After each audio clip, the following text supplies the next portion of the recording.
We have, as you know, with us Dr. Bill Polonsky, but he will probably not like you if you call him Dr. Polonsky, so I recommend you call him Bill. We're super excited to have him join us today. For those of you who have been with us in the morning, you have a sense of Bill. For those of you who have read up a bit about him as well. But I just want to take a few moments to tell you a little bit more about him.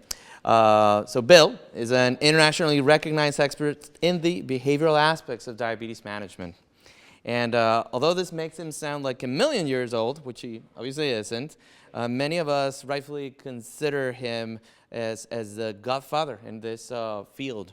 And I think a great example of this was last night he was sharing with some of us about his when he was starting out at Joslin Diabetes Center, and he turned innocently to a patient and asked her, "So how does it feel to have diabetes?"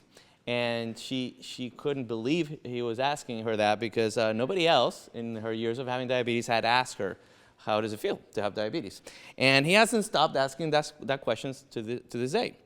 So he co-founded the Behavioral Diabetes Institute, the world's first organization dedicated to tackling the unmet psychological needs of people with diabetes. He's authored numerous books, including this one you have seen around the office quite a bit, which, although he says it's very dated, it really doesn't get old. And he has so many other credentials that I'll just far too many to name here. Just kidding. So welcome, Bill. I would love, in the spirit of that question you asked that lady a few years ago, for you to tell us two of the most amazing things you've heard when you've asked the question, how does it feel to have diabetes? Well, I encourage you, by the way, if you meet folks with diabetes, to ask them a similar question. But so when I began, that was 1987 or 1988, and actually every person after that also said thank you when I asked them what's it like for you to be living with diabetes, and no one actually ever responded and said it's great. What most people did was state one or two pretty consistent complaints about diabetes. Which is why the question I ask now is I almost never ask people, what's it like for you to be living with diabetes? I just ask them the question that people tend to answer, which is, can you tell me one or two things that's driving you crazy about diabetes? Because that actually is the question apparently people were hearing. And the most common things people would say, actually it depended on what kind of diabetes they had. So if they had type 1 diabetes, the most common response was, and continues to be, what we call the 24/7 problem. I never get a break from this disease. Never. I never get a break. I can't go 10 minutes without worrying or thinking about, am I okay, or thinking I should do something. But it's never getting a break is by far the most common thing for folks with type 1.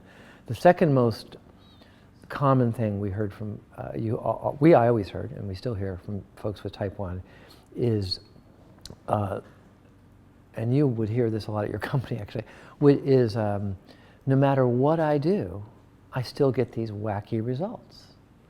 That I could do the exact same thing yesterday that I did today, and all of my results are different. Or I've been quote unquote good, and this is happening. So it's the fact that you've got diabetes, you've got a tiger by the tail, and it's just not cooperating, no matter how well you think you've got it. And that has a lot to do with people's expectations. So those are the most common things for type 1. When you ask people that question.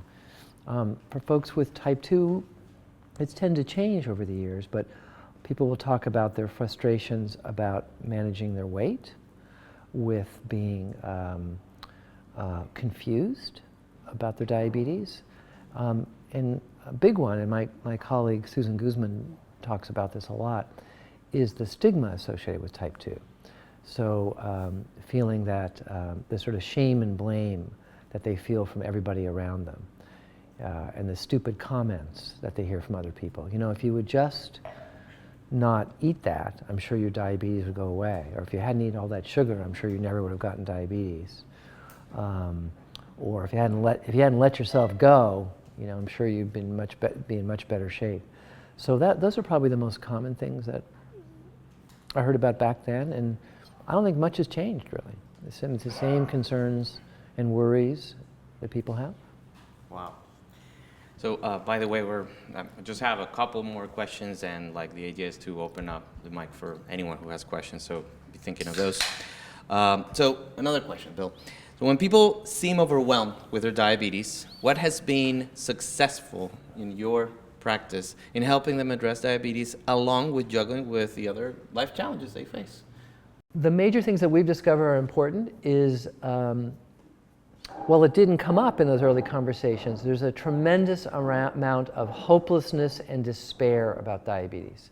A sense that diabetes is a death sentence, that you're doomed to develop terrible complications, that there's sort of this inexorable progression of this disease, and there's nothing you can do about it. And when people tell us that, we like to say, that was so true 50 years ago. But it's not true now. So a lot of what we found to be valuable is what we call the concept we call evidence-based hope. And we have a variety of ways of helping people to understand a fundamental truth about diabetes now in the 21st century, which is this. With good care and effort, the odds are pretty good you can live a long and healthy life with this disease. And even now, you will find most folks with diabetes are kind of surprised by that comment, or just frankly won't believe you. But it is true. And so there are different ways in which we provide and share people with evidence and information and examples of that is really key. Because if you don't have hope that you can be okay, if you don't have hope that your own actions can make a difference, then you've got nothing. And no one's going to want to cooperate or go along or be part of Livongo or anything. So that's fundamental. So everything we do about what we call evidence-based hope, my voice isn't loud enough. You can still hear me? Yeah. Okay. That's absolutely number one, and that's key. The second thing that we found that is extraordinarily important is the social support element. So I'll give you an example. We do a lot of structured group programs, small groups with folks with diabetes. And usually most of them have been one-day programs where people would just come spend a whole day with us, and we would just intensively deal with the emotional issues of diabetes. And at the end of every group program, at the end of every day, usually before we leave, I'll stop and I'll look around the group and I'll say, I'd love to hear from some of you. Could you tell me what, if anything, have you found valuable about spending the day with us? What have you found valuable about being here? Now, when I asked that question initially, to be honest, I was really just fishing for compliments.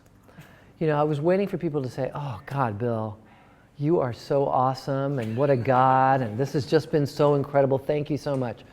So you can imagine how disappointed I was when I asked this question to the first group, and Sally said, you know what I found valuable? It was great that I got to meet Molly over there, because she really gets it. She really understands where I'm coming from.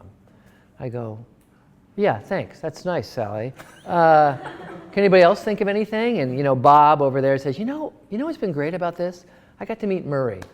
Murray really understands where I'm coming from. Now I'm getting upset. Can anybody else think of anything? This was consistent and continues to be consistent. That's what you would hear back from folks in our group programs. And it took me a while, once I got over the ego damage, to realize that to a large extent what we were doing in these group programs and what was working is that I was the host of the party. And that my job was in fact to help people meet each other and to realize they didn't have to feel so alone. Because if there's one thing we know about diabetes, it's really easy to feel alone with this disease, even if you have people in your life who like you and care about you. It's easy to feel that most people don't get it, or driving you crazy, or bugging you, or blaming you. Again, sort of the stigma associated often with type 2 diabetes, or even with type 1. This feeling isolated And there's so many thoughts and feelings about that that are amazing when you get to meet other folks who do have diabetes. So we have tried to deal with that with all sorts of ways. Doing our group programs, as you know about, we've developed what we call the diabetes etiquette card.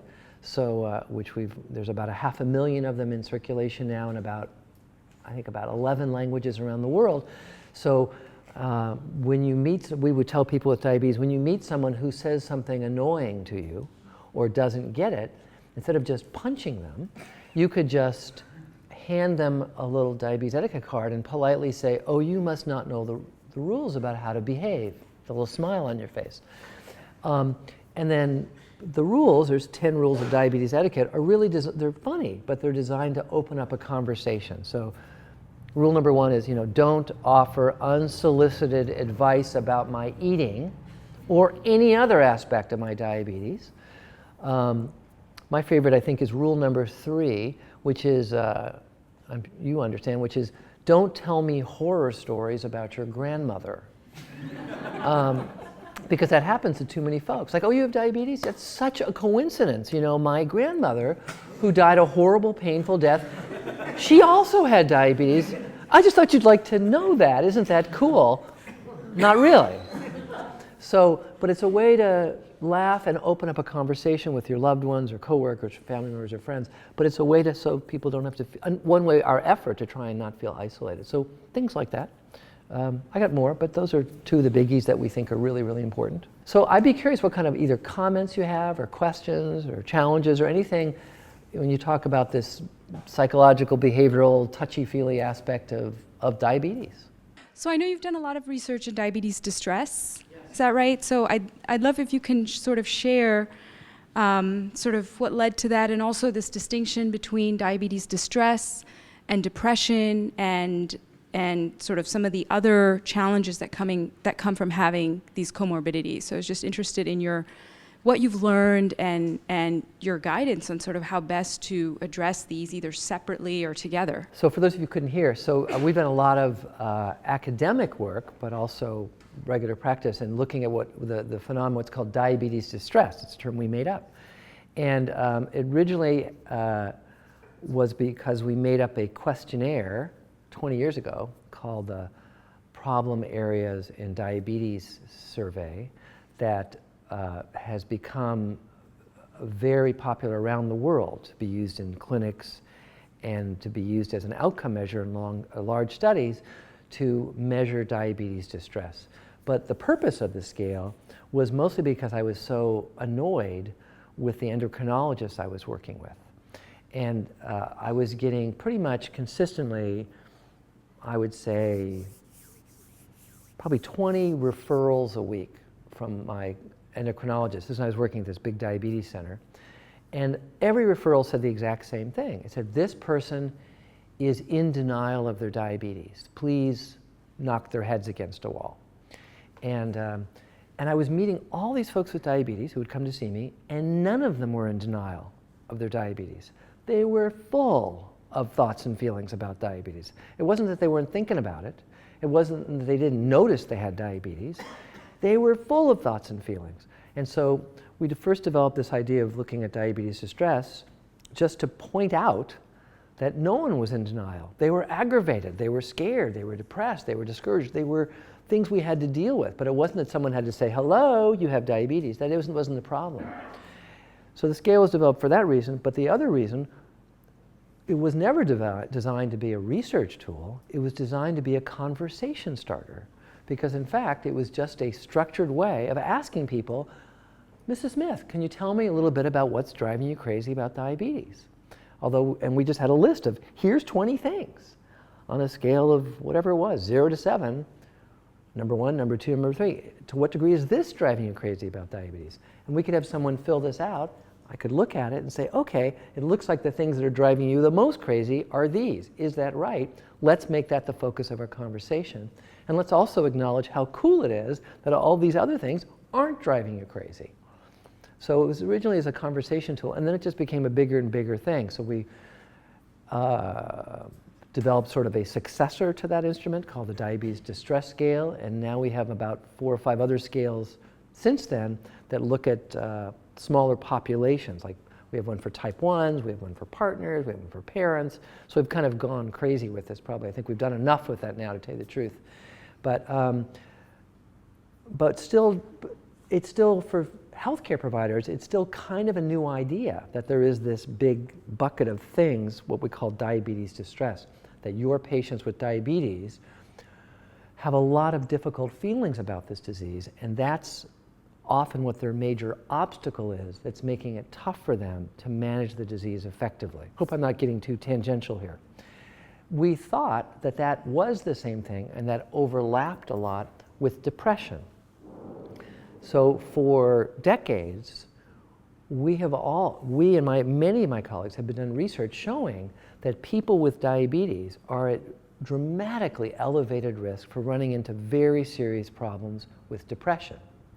So the original study said, as far as we can tell, people with diabetes are at triple the risk for depression compared to people who don't have diabetes. Then we did more careful studies using better questionnaires and said, oh, isn't triple the risk, probably double the risk. Then we did more careful work. Said, well, it looks like people with diabetes are at elevated risk, but maybe it's a 50% elevated risk in people who don't have diabetes. Well, now we've done really careful work.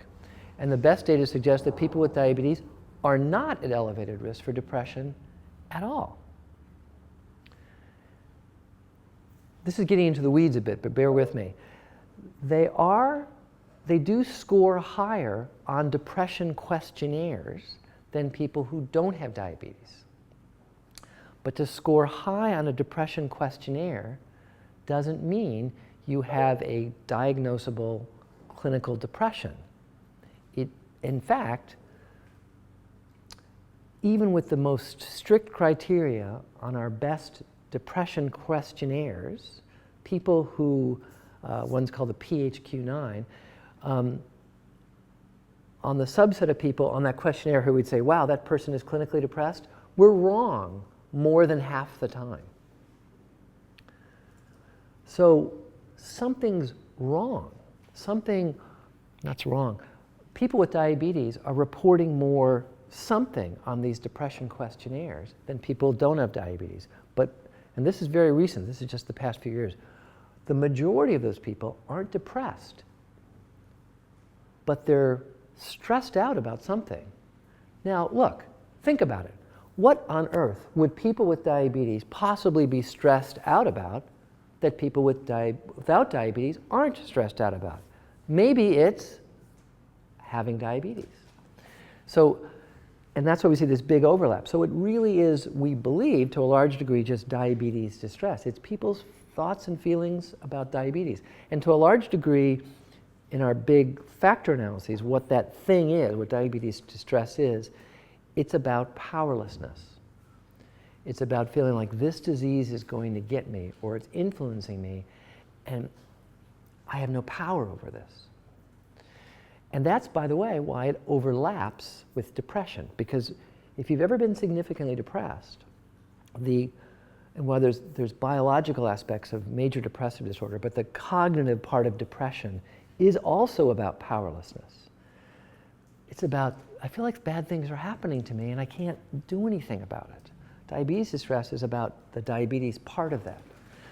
So, I'm answering your question in a very long-winded way, but coming back to your company, anything we can do to help people regain a sense that they are not powerless in the face of diabetes, that they're not powerless in the face of their blood sugars or the development of complications, actually begins to help things move in the other direction. And that's, whether we're aware of it or not, that's where we should be aiming our efforts if we're going to help people stay engaged and interested. Wow, that was a long version. I'm so sorry. Does that answer your question, though? And beyond, probably. Other questions here? So I just actually, a follow-up question that you gave some really great advice for us to think about those people who are distressed. What advice do you give to the actual people who are distressed and how, when they are in that state of mind, how to get themselves out of it, or how do they deal with that? So even though I'm telling you there's this big bucket we call distress, I never leave it that way, and so that's why my first question to everybody always is, can you tell me what's driving you crazy about diabetes? really focus in on something important and try to address that. But it is true for the majority of people. I actually feel like I did say that about folks, regular patients or people, that I always want to talk about the good news about diabetes. As Manny knows, and we talked about a little bit last night, we have fairly formal ways of doing that. So we have this one true-false question to introduce a subject. The reason we use a lot of true-false questions with our patients and small patient groups is for a very particular reason. When it comes to what we might call diabetes education, you have to believe this. No one you will ever talk to is uneducated about diabetes. And what that means is the solution is there's no tabula rasas out there. There's no people saying, please let me drink in your Kool-Aid. I don't know, never even heard of diabetes. Please tell me. The problem is that the vast majority of people in this country already are full of information about diabetes. Most of it's horribly wrong. And so the issue we face when we talk about diabetes education or wanting to provide people with information isn't just giving them information. It's actually trying to get them to stop believing what they believe and replace that with what we're telling them. Does that make sense? And that's huge. So how we do this is why we use our true-false question. So our true-false question that is the most common one is, and we were talking about this last night, is true or false, diabetes is the leading cause of blindness, amputations, and end-stage renal disease in America, or kidney disease. Diabetes is the leading cause of these problems, true or false. And when you show this to a group of folks with diabetes, more than 90% always say, well, yeah, that's true. By the way, if you show that same true-false question to healthcare providers, more than 90% of them also say that's true. Because that is their fundamental belief. So we say, well, it's false. And then we have them stew on that, and finally someone will tell us why it's false. And it's false because it's not diabetes that is the leading cause. It is, in fact, poorly controlled diabetes that's the leading cause. And when we do that with patient groups, everybody groans, goes, oh, that's a trick question. And we go, yeah, but it's not a small difference. It's an important difference. And then we have a little corollary that pops up on the bottom that says what that means is that well-controlled diabetes is the leading cause of nothing. And that usually gets people to stop and go, well, that's weird. And then we'll just start showing them data and examples and illustrations. And we were clear, we have to do fact checks. Look, even if you get your A1C and blood pressure and your lipids in a perfect place, we cannot guarantee you will never run into long-term complications. We just know we make it super unlikely. And that's because there's just so many other factors that no one's actually ever even figured out. But we can say with confidence that with good care and effort, odds are pretty good. You can do well. And we always say this, live a long and healthy life with diabetes. And again, showing people lots of examples. We think that's really important to show people a lot over and over again. I better stop now. But that's just one thing. But that's the kind of stuff we did to do. Yes, ma'am. Well, I would love to know, so as you have sessions with members, do you ever have sessions with family members? And what are the types of conversations like in those settings? First of all, about the Behavioral Diabetes Institute. I can tell you for 10 years and more than 10 years, we have offered programs for loved ones, spouses, partners, and no one ever comes. It's very frustrating to us. Sometimes they will come with their partner to things, and that's nice. Excuse me. So when we have people with diabetes and their partners there, we always do something, again, we do something funny. We usually talk about the problem of the diabetes police.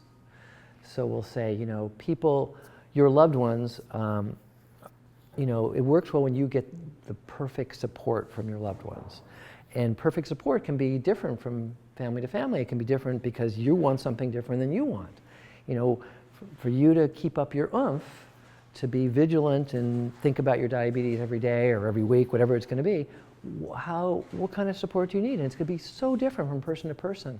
And so what we'll typically tell family members or loved ones is that you can't read minds. I have no idea what the person with diabetes in your life needs, So you need to ask them.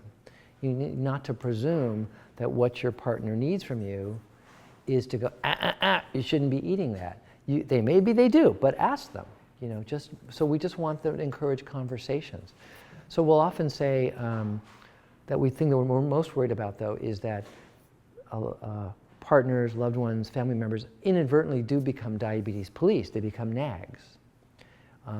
As we like to say, they seem to think that God has deputized them to help you manage your diabetes, whether you like it or not.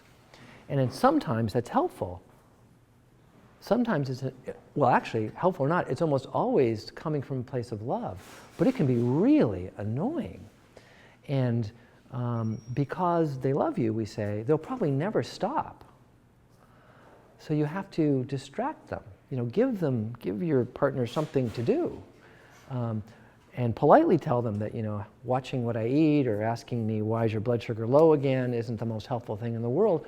But we just need some individual instruction here. So conversations about what do you need, what will work, won't work. Mostly it's just encouraging those kind of conversations without trying to micromanage it, because people are so different. Well, what do you think of that? Well, I'm not the same kind of expert that you are in this, but I do think that... You're an expert on it in a very different way, though. Yes. So what I ask my husband to do in particular is mostly leave me alone, to your point. But then when I need him to be hyper responsive, and then the onus is more on me then to communicate when the difference is, rather than expecting him to kind of figure out when that time point is. Yeah. And actually for folks with type 1, the point of conflict is always about how do we deal with lows. Well, if I'm low, I'll let you know. Well, I'm a little freaked out that you're on the floor, though. How do we deal with it? And really just encouraging those conversations between the person with diabetes and their loved one about how do we address if I think you're low is probably the most useful and powerful thing that we do. And what we find is when I get to play umpire or referee, most couples will figure that out pretty easily. And in fact, the most common thing is usually the person with diabetes will say something like this: look, if you think I'm really low, if you really think I'm low, I'll make you a deal. If you put a glass of juice in front of me, but don't say anything, I promise to drink it. But it's important you don't say anything. How's that? Make sense? Totally, 100%. Yeah. So it's those kinds of little nuances that couples you have to help them figure out on their own. But they're huge. They're huge.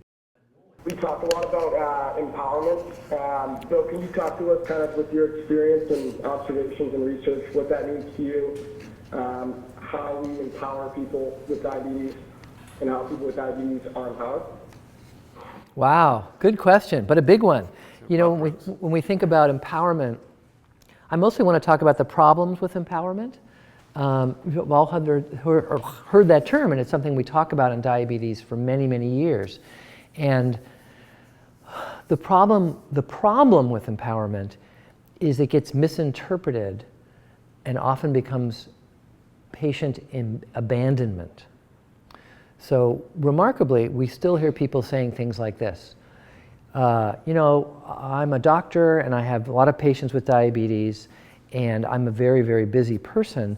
So when patients ask me questions, I hand them a little brochure and I empower them to go figure it out for themselves. So they've used the word empower, but not quite right. So, and I'm using that as an extreme example, but it is an issue. So earlier today when we were in the other room, we were talking about what we call the menu approach with diabetes. So people come to see us and we don't want to, we want to engage people, so we're dealing with their needs, not just my needs. And that is a critical part of empowerment. So we'll say, what do you want to talk about? What's critical for you to focus on? Is it how you eat? Is it exercise? Is it medications? And when people say, well, I want to talk about why I eat so bad, and we go, well, okay. But oftentimes we say, okay, even though we know that's not really the most important thing for this person, even though we know they're not going to get anywhere with that if I say, well, maybe you should have fewer cupcakes. They're going to go, well, I love my cupcakes. Who the hell are you to tell me to have fewer cupcakes? That we end up with these arguments because we're, quote unquote, empowering people to be in charge of things, and we are, I'll use the word again, abandoning our skill set. That I do want you to be in charge, but I want you to be well informed. So I know we have to stop. I'll give you one example. So, I remember meeting a young woman years ago who had type 2 diabetes, I think. She was on a couple oral medications which she didn't like taking, so she just stopped taking them. Her A1C was very high, but she had come to this program we were doing, and she was very interested in getting more engaged with her diabetes. And someone had told her, well, look, don't overwhelm yourself, one step at a time. Let's focus on one behavior change. What's one positive thing that you can do?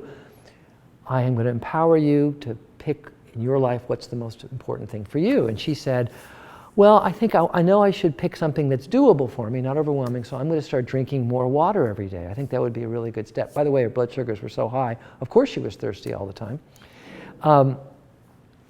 And one of the things that we know, and I told her, I said, there are maybe 100 things that you could do tomorrow that might help you to have better control of your diabetes. And the mistake diabetes educators typically make is they will let you know what those 100 things are, right? About blood glucose monitoring, diet and exercise, medication, everything else.